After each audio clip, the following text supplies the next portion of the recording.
देखो अकाउंट्स का sample number 8, इसके पहले हम लोग सैंपल नंबर 7 तक कर चुके ऑलरेडी, है ना।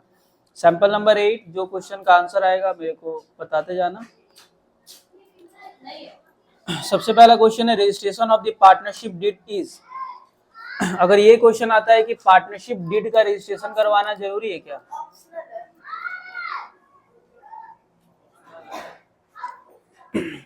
है ना, करवा भी सकते हो। और ये पार्टनरशिप बिजनेस नहीं है, पार्टनरशिप डीड का रजिस्ट्रेशन भी करवा भी सकते हो और नहीं भी करवा सकते हैं। Interest on partners loan is credited to the partners, कौन सा अकाउंट, लोन है ना। Interest on partners capital will be credited to the, interest on partners capital को क्रेडिट करते हैं partners capital account, interest account, profit and loss account या profit and loss appropriation account. यहां पर हो जाओगे कंफ्यूज। इंटरेस्ट ऑन कैपिटल को हम बता रहे हैं, इंटरेस्ट ऑन कैपिटल को एप्रोप्रिएशन में डेबिट करते हैं। एप्रोप्रिएशन में टू साइड आता है ना, मतलब एप्रोप्रिएशन में डेबिट करते, पूछा गया क्रेडिट किस में करते हैं, तो क्या कहेंगे, पार्टनर्स कैपिटल अकाउंट। कौन सा होगा, पार्टनर्स कैपिटल। ठीक है, चलो अगला क्वेश्चन है, ट्राई करोगे कैलकुलेट करने का। LMN are partners in the ratio of 3:1. Salary to L 36,000 and 48,000. Omitted and profit distributed for rectification. Now N will be credited. ये क्वेश्चन ऑलरेडी एक बार हम लोग कर चुके थे ना पहले। अब ध्यान से समझना, इस टाइप का जितना भी क्वेश्चन आएगा इसमें देखो पहला क्वेश्चन क्या है, LMN, ठीक है।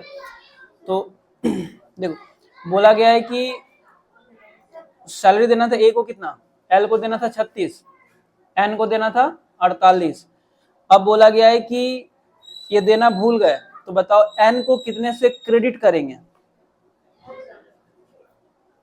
ठीक है, तो हम लोग इसको सॉल्व करने के लिए याद है ना, 3 कॉलम 3 पार्टनर्स है ना, तो कितना कॉलम करेंगे, 4, एल एम एन और एक तो क्या हो गया टोटल। पहले सैलरी जो देना है वो दे दो, तो सैलरी देंगे तो फिर क्या करना पड़ेगा, देखो एल को सैलरी डेबिट करेंगे कितने का, क्रेडिट करेंगे 36,000, एल को कितने से क्रेडिट करेंगे 36, एन को कितने से करेंगे 48,000, है ना।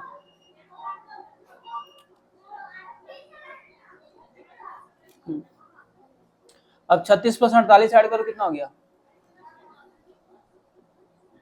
54 और 84,000 ना, कितना हुआ 86 ना 36 प्लस 48 84 आएगा। अब ये जो क्रेडिट है इसको सब में क्या करेंगे, डेबिट कर देंगे, कौन से रेशियो में 3:1। 84,000 को 3:1 में बांटोगे तो इसको डिवाइडेड बाय 6 कर दो पहले, 14,000, 3 टाइम्स इसका 42,000 एल में, एन में कितना 2 टाइम 28,000, एन में कितना 14,000। हमको एन का बताना है, एन को कितने से क्रेडिट करना है, तो 48,000 माइनस कितना 14,000 कितना आएगा 34,000। तो आंसर क्या होगा, ऑप्शन नंबर डी 34,000। ठीक है, चलो अगला क्वेश्चन, थोड़ा स्पीड में बताओगे मेरे को, है ना, ताकि हम लोग आगे कर पाए। A and B are partners. A withdraw 10,000 at the beginning of each quarter. Interest on drawing charge for the period 2,000. तो rate of interest on drawing कितना होगा, बस मेरे को फॉर्मेटिंग बताओ, कैलकुलेशंस का कैसे करेंगे। अगर 10,000 at the beginning of each month निकाला तो आईओडी इक्वल्स टू हो जाएगा, एक मिनट, आईओडी इक्वल्स टू देखना पड़ेगा, कैलकुलेट करना पड़ेगा, 10,000 गुना कितना हो गया, बिगिनिंग ऑफ क्वार्टर है ना, इससे गुना करेंगे 4, फिर इनटू इंटरेस्ट ऑन ड्राइंग ये है ना, ठीक है, बिगिनिंग ऑफ क्वार्टर होने से अच्छा रेट बाई 100 कर दो और month by 12। Beginning of quarter में मंथ कितना लेते हैं 7.5 बाई 12 और आईओडी के बदले कितना आ गया 2,000। ठीक है, अब इसके आर को वहीं रख दो और बाकी सबको इधर भेज दो, तो 2,000 अब ये आएगा, यहाँ पे था कितना 10,000 गुना 4 माने 40,000, बट यहाँ पे आएगा तो इंटू 1 बाई कितना, नहीं समझे, तो बाद मल्टीप्लाई है, इधर आएगा तो है ना, अच्छा 100 नीचे में है तो इधर आएगा तो क्या हो गया ऊपर, इंटू 7.5 बाई 12, बट ये क्या हो जाए 12 बाई 7.5। इसके बाद इसको सॉल्व करोगे, कितना आएगा सॉल्व करके, एक बार करो,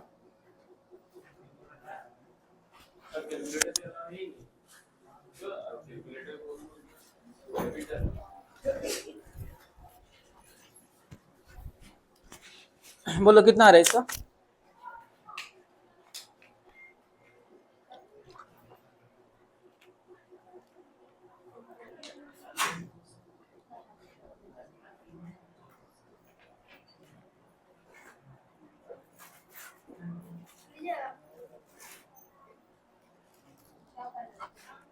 तो कैलकुलेट करने के बाद ये आएगा 2000 divided by 40,000 into 100 into 12 by 7.5, 8%, कितना 8% आएगा, है ना।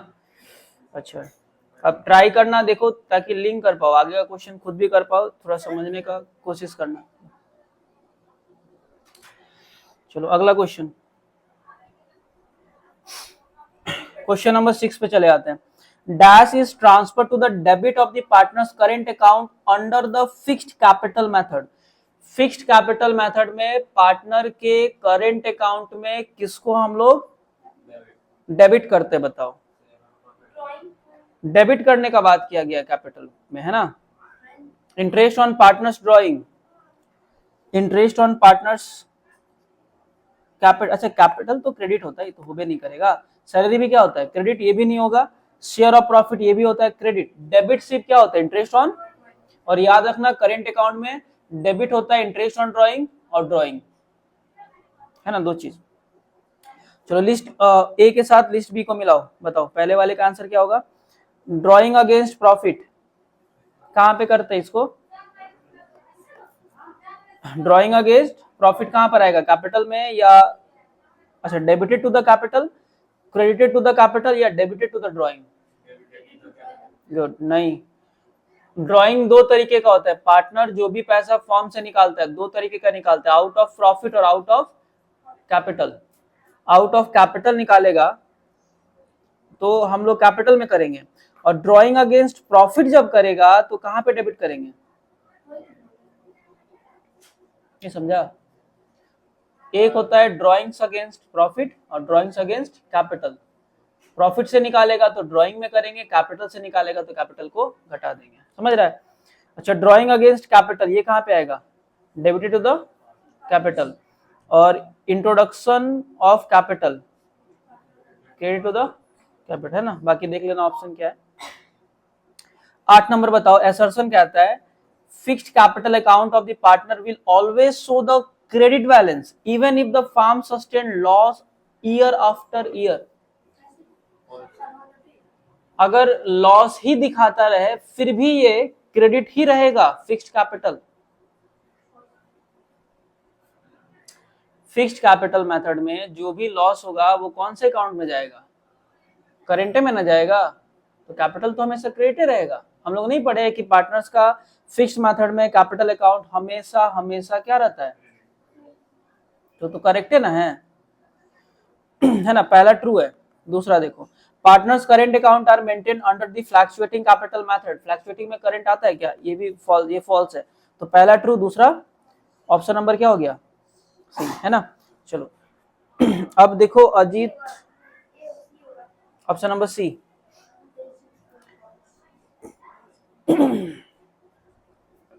अब यहाँ पे एक क्वेश्चन दिया गया है, Ajit and Vijit are partner sharing profit and losses in the ratio of 3:2। खुद से कैलकुलेट करो अब, है ना, हमको समझाना ज्यादा नहीं है। ये लोग का रेशियो है, खुद से कैलकुलेट करके आंसर बताओ। रेशियो 3:2 का with a capital of 5 lakh and 4 lakh. Ratio 3:2 का कैपिटल है 5 लाख और 4 लाख का।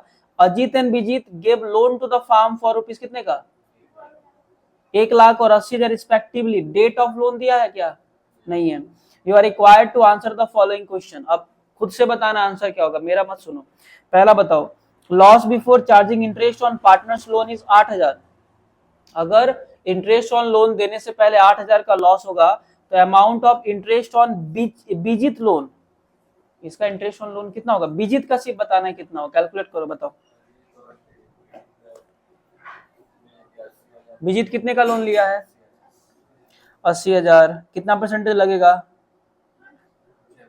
हाँ 6%। डेट ऑफ ड्रॉइंग दिया है क्या? अब यहाँ ज्यादा दिमाग मत लगाना, जब डेट ऑफ ड्रॉइंग नहीं दिया तो 6 महीना होता है नो डाउट, बट अगर ऑप्शन तुम जाओगे ना तो 6 महीने का ऑप्शन ही नहीं मिलेगा। 80,000 का 6% 4,800 होता है, हाँ कि ना?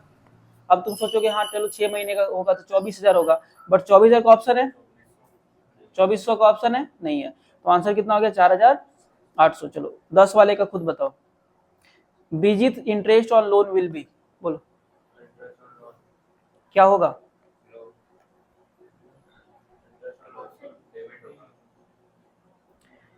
बीजित का जो इंटरेस्ट ऑन लोन है will be credited to the Bijit capital. पहले हटाओ, कैपिटल में आई भी नहीं करेगा, करेंटो नहीं आएगा, डेबिटेड ईबी नहीं होगा, क्रेडिटेड टू द बीजित लोन। याद रखना इस चीज को, इंटरेस्ट ऑन लोन और पार्टनर का रेंट ना तो कैपिटल अकाउंट में जाएगा और ना ही करेंट अकाउंट में जाएगा, इसके लिए अलग से अकाउंट बनता है।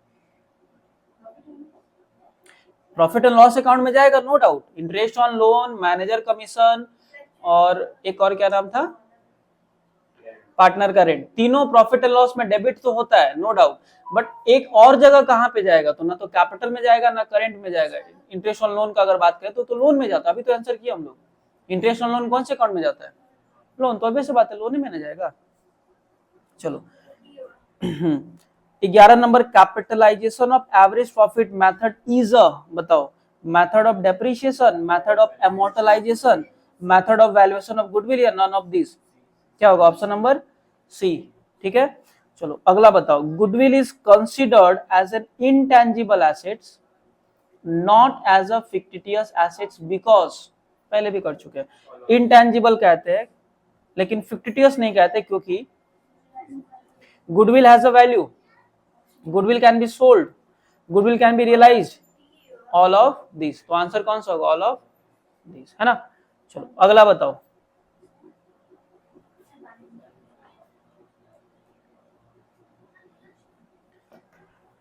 Tangible assets and outside liabilities of the firm are 15 lakh और 3 लाख। टेंजिबल एसेट्स का मतलब इसका दिखने वाला एसेट से कितने का?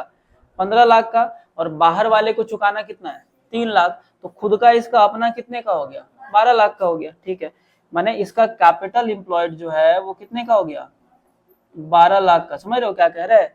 माने खुद के पास संपत्ति है 15 लाख का, लेकिन बाहर वाले को चुकाना है 3 लाख, तो इसका कैपिटल एम्प्लॉयड कितने का हो गया? 12 लाख, है ना। Average profit of the firm कितने का?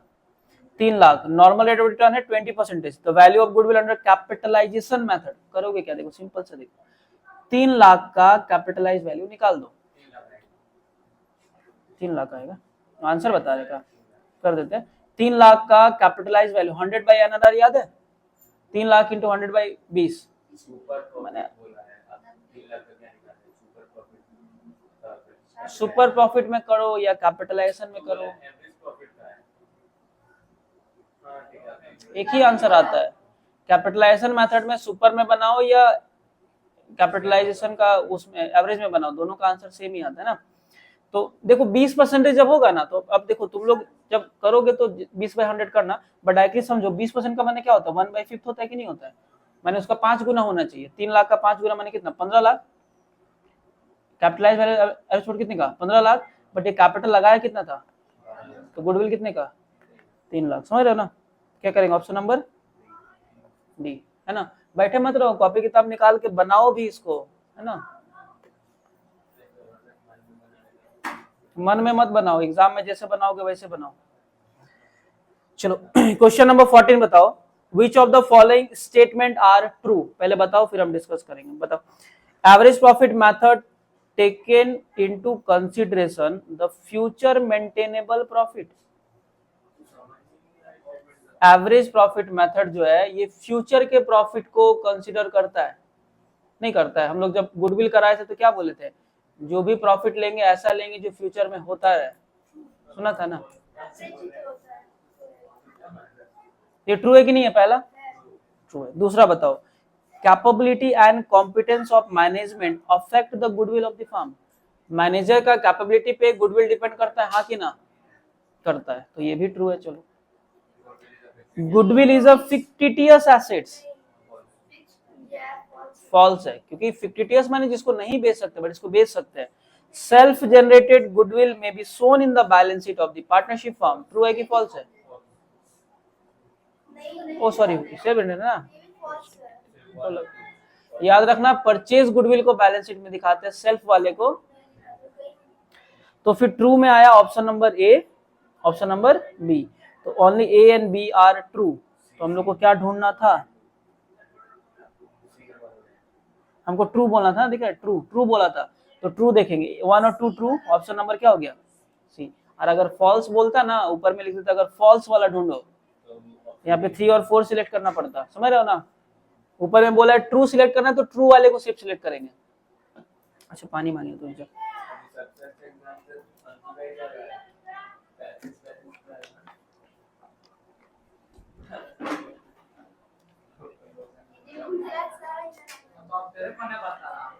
चलो, question number 15, goodwill is an intangible assets but not the fictitious assets, true है कि फॉल्स है?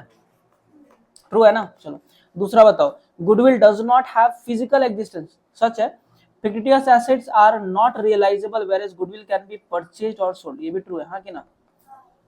और इसका रिलेशन भी है, एक ही चीज के बारे में बोल रहा है, goodwill is an intangible assets but not the fictitious because goodwill does not have any physical existence, क्योंकि intangible है क्योंकि existence नहीं है, और fictitious नहीं है क्योंकि इसको हम लोग खरीद, और ऑप्शन नंबर क्या हो जाता है, ए। करेक्ट एक्सप्लेनेशन भी ना है। चलो 16 नंबर बताओ, capitalisation of reserve and profit is called, reserve और प्रॉफिट को जब कैपिटलाइज कर देते हैं इसको कहते हैं हम लोग बोनस शेयर। कौन सा शेयर, अब याद रखना क्योंकि परसों तक याद ही रखना तुम लोग को, अगर रिजर्व को और प्रॉफिट को कैपिटलाइज कर दे, रिजर्व को और प्रॉफिट को कैपिटल में कन्वर्ट कर दी, किसमें कन्वर्ट कर दिया, तो that is called bonus share. क्या फ्री में शेयर दे रहे, फ्री में, तभी ना रिजर्व को कैपिटलाइज करते। पैसे अगर पैसा लेकर के देते तब तो कैश बढ़ जाता। Minimum subscription refers to the subscribe capital which is equal to at least 90%। Minimum subscription कितना % होना चाहिए, कम से कम। मिनिमम सब्सक्रिप्शन, एप्लीकेशन मनी अलग है, सब्सक्रिप्शन 90% और मिनिमम एप्लीकेशन मनी कितना था, 25 ना 10, 25 ना।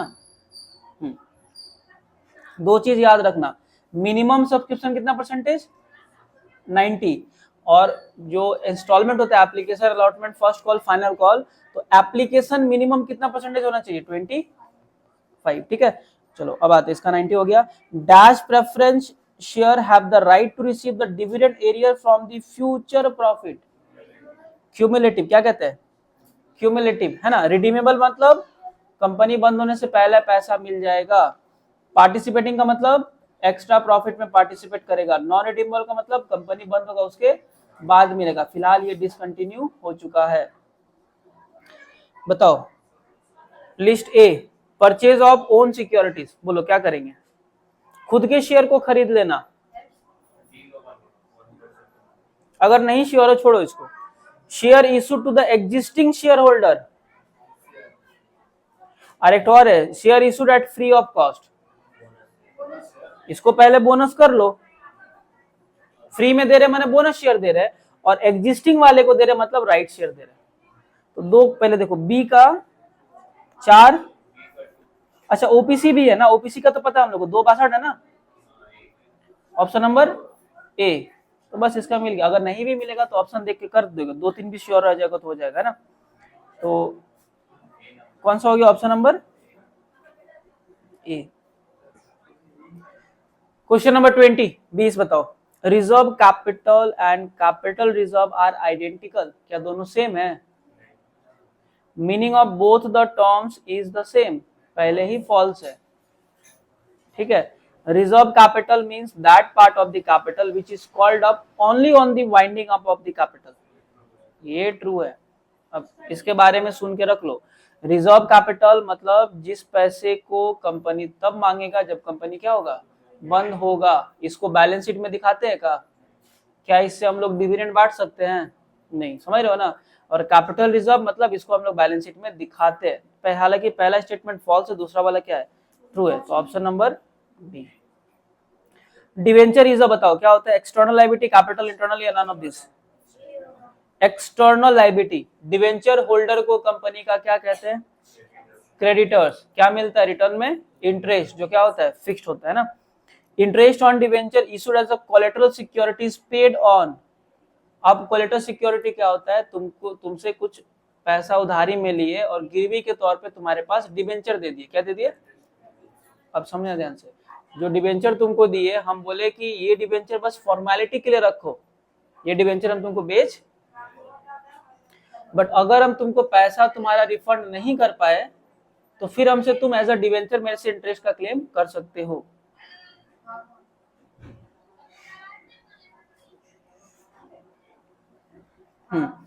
तो अगर interest on debenture issued as collateral security होगा तो देखो नो इंटरेस्ट इज पेड, याद रखना।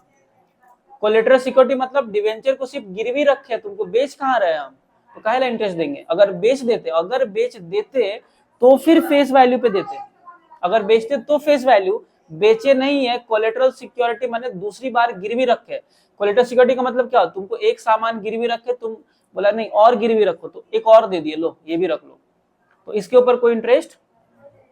चलो बताओ, Barun limited issued 5 lakh 10% debenture at a premium of 5%, redeemable at a premium of 10% after 5 years. In such case, loss on issue of debenture is। अब देखो loss के लिए ध्यान से सुनना, लॉस के लिए हम देखेंगे मेरा प्रेजेंट का लॉस और मेरा फ्यूचर का लॉस। कौन सा लॉस, प्रेजेंट का और फ्यूचर का। अब बताओ कि अगर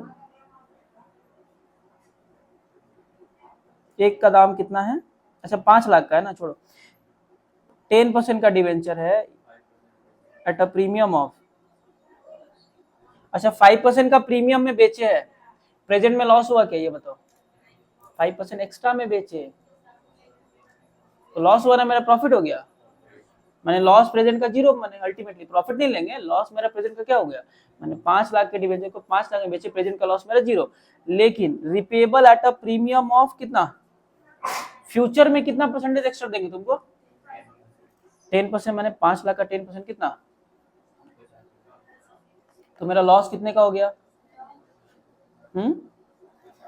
50 क्या करें, डेबिट ना क्रेडिट, डेबिट। ठीक है, समझ गए क्या है। और कभी भी लॉस पूछेगा तो present loss plus future loss. ठीक है, the debenture which are not payable during the time of the company, it is called, क्या कहते हैं,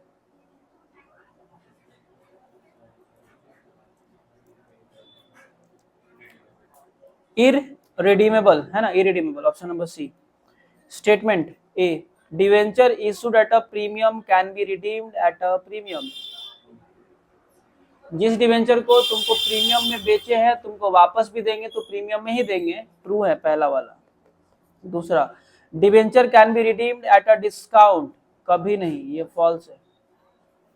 डिवेंचर वाला एक बार थ्योरी जरूर देख के जाना। तो पहला ट्रू, दूसरा ऑप्शन नंबर क्या हो गया, ए। ठीक है, आज को जा करके डिवेंचर देखना ही और शेयर भी, समझ रहे हो ना।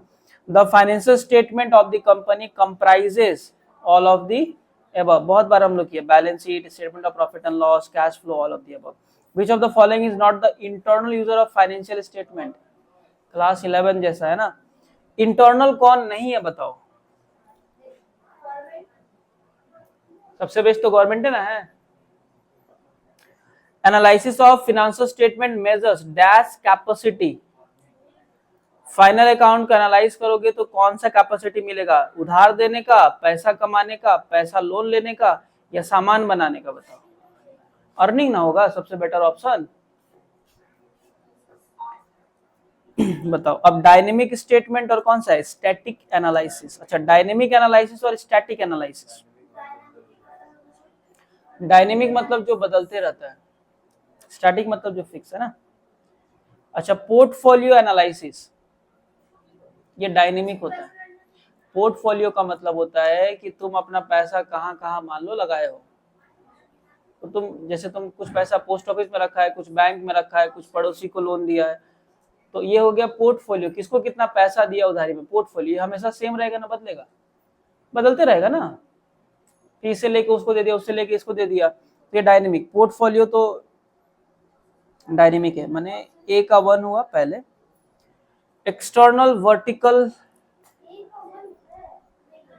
एक्सटर्नल एनालिसिस ये भी क्या है, डायनेमिक है, बदलते रहे क्योंकि एक्सटर्नल है ना। स्टैटिक, हाँ है कैसा, मैच द फॉलोइंग। अच्छा, दो ही मैच करना है ना हमको, ठीक है, मैच करना। स्टैटिक में आएगा वर्टिकल। चलो अब बताओ, अब कौन कौन सा मैच कर रहा है, ए का 2 बी का 1। ये दोनों ऑप्शन देना भूल गया क्या?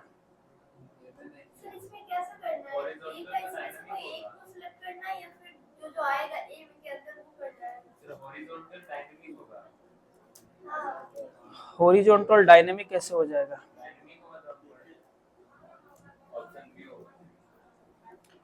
एक बार आंसर देखो तो जरा।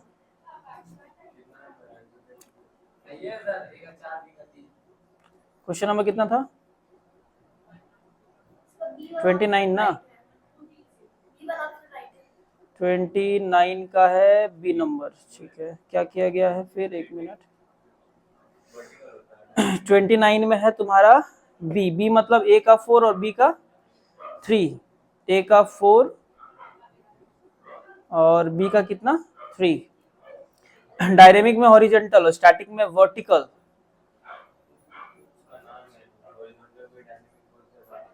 अच्छा, उसका अलग अलग नाम है क्या? ठीक है, तो याद करना है ना। डायनेमिक मतलब कौन सा, हॉरिजॉन्टल, और स्टैटिक मतलब कौन सा, वर्टिकल। उसके बाद देखो असर्शन और रीजन। पहला कहता है vertical analysis is also known as static analysis. Vertical, अच्छा यहाँ से ही मिल जाता हम लोग है ना। वर्टिकल वाले को हम लोग क्या कहते हैं, स्टैटिक कहते हैं, तो पहला ट्रू है। और vertical analysis is based on the data of a single year. अच्छा अच्छा, सिंगल ईयर बेस्ड है, इसीलिए इसको हम क्या कहते हैं, स्टैटिक कहते हैं ना। तो फिक्स्ड, सॉरी फिक्स बोल रहे, ये भी ट्रू है। बिकॉज भी लग गया तो क्या हो गया, ऑप्शन नंबर ए, 30 का ए।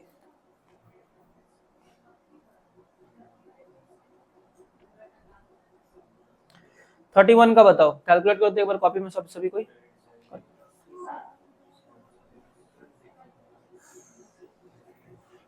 जल्दी फास्ट करो।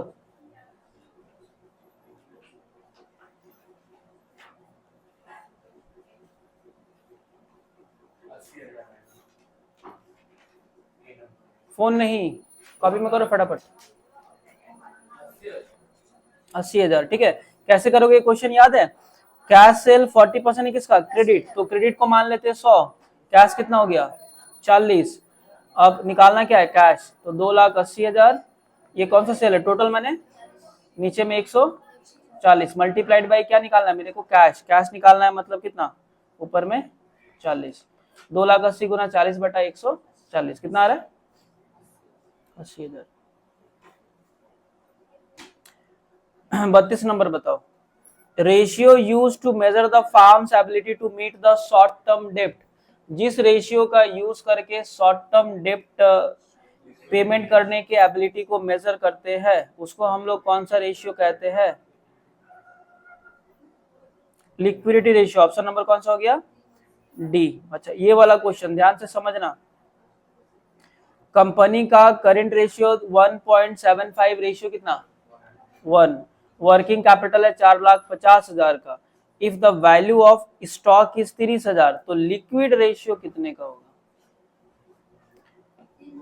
अब ध्यान दो, पहले लिक्विड रेशियो के लिए तुमको क्विक रेशियो तो जानना पड़ेगा ना, क्विक एसेट्स जानना पड़ेगा। तो पहले करंट एसेट्स में से करंट लायबिलिटी को हटा दो, तो 1.75 माइनस 1 कितना है, 0.75। और इस 0.75 का वैल्यू है कितना, 4 लाख 0.75x मान लो, तो x का वैल्यू हो जाएगा 4,50,000 डिवाइडेड बाई 0. कितना 75. ये पॉइंट हटेगा तो ऊपर कितना चला गया 100. 25 या 75, 25 के 100 है ना. अब 3 से काट दो, 3 एकम 3, 3 15, 1,50,000 मैंने कितना 6 लाख आया ना. तो x का वैल्यू हो गया 6 लाख, यानी कि करंट एसेट्स का वैल्यू हो जाएगा 6 लाख गुना कितना, तो 6 लाख और 6 लाख का 75% कर दो ना, कितना आ रहा है 3/4 कितना, 6 लाख का 25% कितना हुआ 1.5 लाख ना, 4.5 लाख. मैंने 6 लाख प्लस 4.5 लाख कितना हो गया 10 लाख,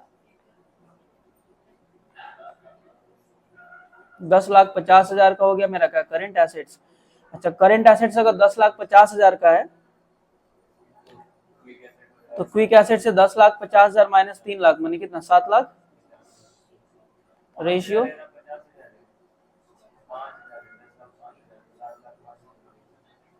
10,50,000 बता रहे.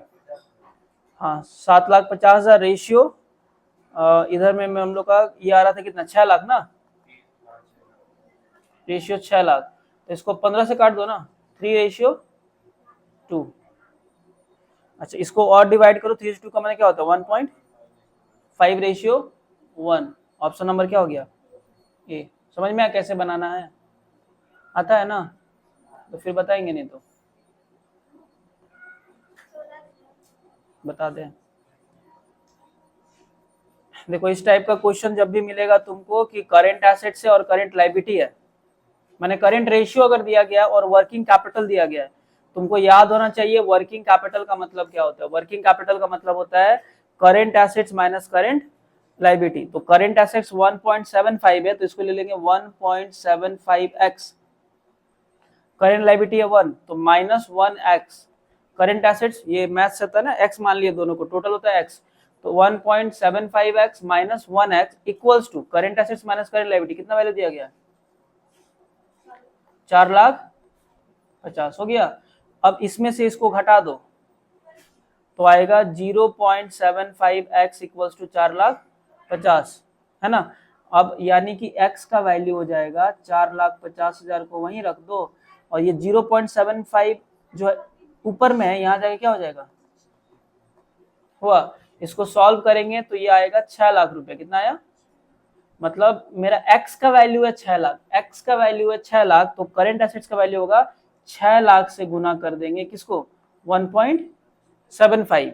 तो 6 लाख को हम लोग जब 1.75 से गुना कर दिए तो ये निकल गया टोटल कितने का 10,50,000. और ये किसका वैल्यू है करंट एसेट्स का. अब करंट एसेट्स मिल गया, हमको निकालना है कौन सा रेशियो, लिक्विड मतलब कि क्विक रेशियो. करंट एसेट्स में से किसको हटा दो, स्टॉक 3 लाख को हटा दो, तो 3 लाख को हटा दोगे तो 7,50,000 मेरा quick assets. Ratio quick liability कितने का है, करंट लायबिलिटी जो पहले 1 था वही तो क्विक हो गया ना, और 1x का वैल्यू कितना था, x माने 6 लाख गुना करना है.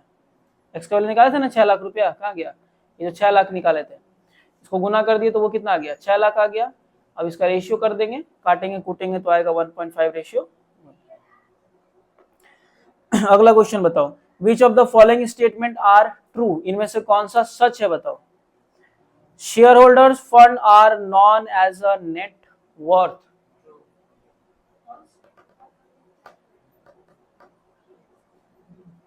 शेयर होल्डर्स के फंड को नेट वर्थ कह सकते हैं,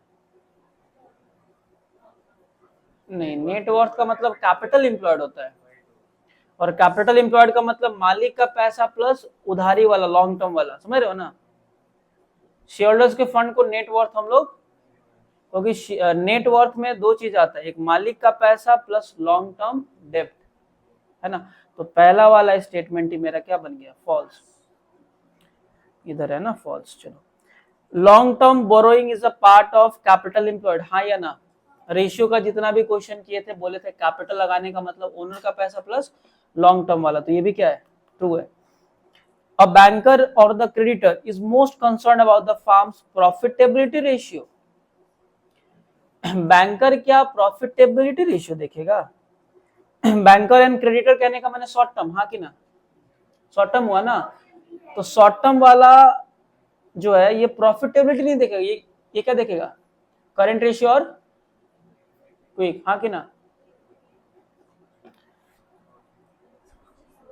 ये भी फॉल्स है। तो पहला क्या था, पहला हम लोग का ट्रू था ना, तो फॉल्स था, पहला फॉल्स, दूसरा ट्रू, मैंने खाली ऑप्शन नंबर बी ट्रू है, बाकी सब फॉल्स है। अब देखो क्या कौन सा है, ऑप्शन ए नहीं है, ठीक है, ऑप्शन के हिसाब से फिर हम लोग चेंज करेंगे, हालांकि जो करेक्ट होगा वो सिर्फ बी नंबर ट्रू है, ऑल आर ट्रू, पहले तो इसको काट दो, A and C are true, इसको भी काट दो, B and C are true, A and B are true. अब देखो ए एन बी तो होगा ही नहीं, मान लो, क्या ही बोलेंगे अब इसमें, बताओ कैसा क्वेश्चन बना देता है। हालांकि इसका करेक्ट आंसर कौन सा होगा समझ रहे हो ना, ऑल ऑफ दी अबव नहीं, ऑप्शन नंबर बी खाली ट्रू होगा, बाकी दोनों ही फॉल्स है। अब हम थोड़ा, अब जब नहीं आएगा एग्जाम में तो क्या ही करोगे, अब उसमें से देख लो अब कौन सा ज्यादा बेटर करोगे। शेयर होल्डर के फंड को नेटवर्थ में ले लो, क्या है, 100 ट्रू लेके कर लो, लेकिन हाँ करेक्ट हम लोग को पता है ना कि तब ए और बी को ट्रू कहेंगे, कौन सा फॉल्स, ए एन सी या ट्रू है, ए एन सी को क्यों ट्रू करेंगे,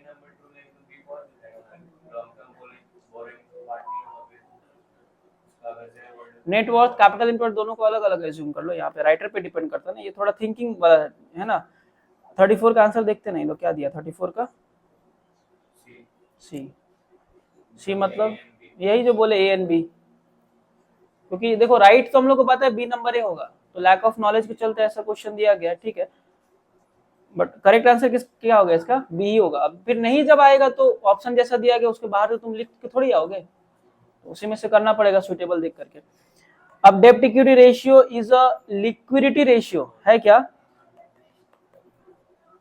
क्योंकि डेब्ट इक्विटी रेशियो कौन सा है, सॉल्वेंसी, डेब्ट equity ratio assess the firm's ability to meet the long term obligation, ये क्या है, ट्रू है, तो पहला फॉल्स, दूसरा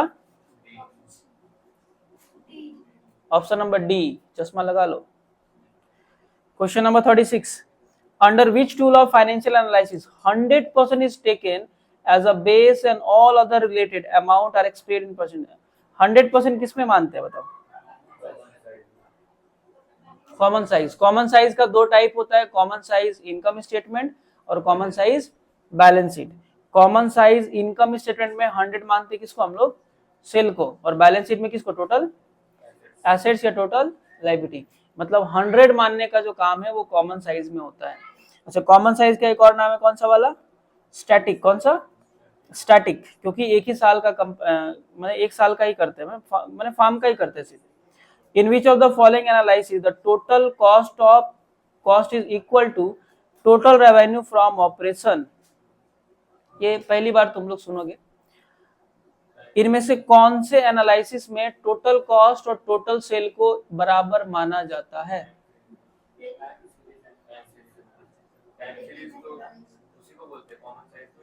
ब्रेक इवन एनालिसिस, अब बता रहे हैं कौन सा हो सकता है, बट यहाँ पे ब्रेक इवन बेटर है, वहां पे ब्रेक इवन का ऑप्शंस नहीं होगा। टोटल कॉस्ट, एक मिनट वेट, और ये वाला है क्या, total cost is equal to total revenue, total cost total, हाँ टाइम सीरीज होगा, ठीक, बट इसका ब्रेक इवन पॉइंट भी होता है, ब्रेक इवन एनालिसिस में भी सेम होता है, वहां पे वो ऑप्शन नहीं था, ऑप्शन नंबर बी क्या 37 का दिया लोग बोले, बी दिया है, बी माने ब्रेक इवन दिया हुआ है, वहां पे ऑप्शन नहीं था। उस वाले क्वेश्चन में जब हम लोग किए थे ना, तो हम वहां पे बताए थे ना कि उस वाले क्वेश्चन में पहले जब हम लोग क्वेश्चन किए थे, उस वाले क्वेश्चन में ये ब्रेक इवन एनालिसिस का ऑप्शन ही नहीं था।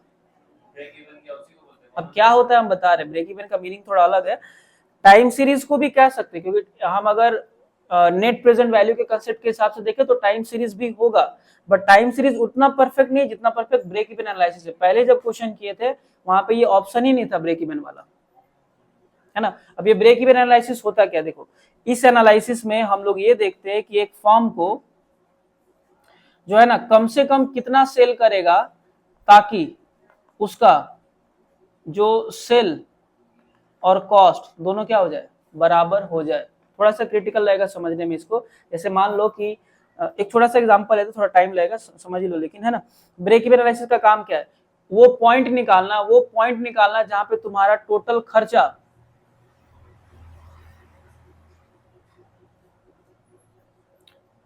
इसका काम क्या है, वो पॉइंट निकालना जहां पे तुम्हारा टोटल कॉस्ट और टोटल सेल क्या हो जाए, बराबर। मतलब कम से कम उतना तो बनाना पड़ेगा ताकि एटलीस्ट तुम मार्केट में सर्वाइव कर पाओ। उससे ज्यादा बनाओगे तो प्रॉफिट, उससे कम बनाओगे तो लॉस। फॉर एग्जांपल मान लो तुम एक रोटी बनाने वाले मशीन को खरीद करके लाए। अब उस मशीन का एक दिन का भाड़ा है कितने का, ध्यान से सुनना, एक दिन का भाड़ा कितने का है, 100। ये भाड़ा कौन सा है, फिक्स खर्चा है, हाँ कि ना। अब एक बनाओ रोटी, 5 बनाओ या 50 बनाओ, कितना लगेगा, 100 लगेगा कि नहीं लगेगा, ठीक है। अब इसमें वेरिएबल कॉस्ट मैंने आटा का खर्चा का बात करी, किसका, आटा लेबर वेबर जोड़ करके एक का वेरिएबल कॉस्ट कितने का, 4 का, कितने का, ऊपर चला गया थोड़ा। एक रोटी को बनाने का कॉस्ट कितने का है, 4, कितने का है, 4, आटा वगैरह लगता है 4। अब तुम इसको मार्केट में बेचते हो कितने में, 5 रुपए में, कितने में, 5। अब मेरे को बताओ अगर एक रोटी बना करके बेचोगे तो खर्चा कितना पड़ेगा, 100 रुपया मशीन का और 4 रुपया इसका, तो कितना हो गया, 104। बेचोगे कितने में, 105 में बेचेगा। एक टो का सेलिंग है प्राइस 5 रुपया एक रोटी का, तो 5 ही रुपए में बेचेगा। तो 104 रुपए की रोटी को 5 में बेचेगा तो कितने का लॉस हो गया, 99 का लॉस हुआ। अब ऐसे रोटी बढ़ाते जाओ। अब देखो एक बार 10 रोटी बना करके देखो कितना पड़ेगा। अगर 10 रोटी बनाओगे तो मशीन का कितना पड़ेगा, 100 पड़ेगा। एक रोटी का था 4 तो 40, कितना हो गया, 140। और 10 रोटी को कितना में बेचोगे, 5 रुपए के हिसाब से। तो अब कितने का लॉस, प्रॉफिट एंड लॉस है, 140 में बना के 50 फिर लॉस है। तो तुमको अल्टीमेटली एक पॉइंट तो ऐसा होगा जहां पे ना तो प्रॉफिट होगा ना ही लॉस। जैसे हम बता दें इसको डायरेक्टली हम सॉल्व करके रहेंगे, तुमको बता रहे हैं 4/25 हो गया 100। देखो 100 रोटी बना करके देखो ना तो प्रॉफिट होगा ना ही लॉस होगा। 100 रोटी बना करके देख लो ना तो प्रॉफिट होगा ना ही लॉस।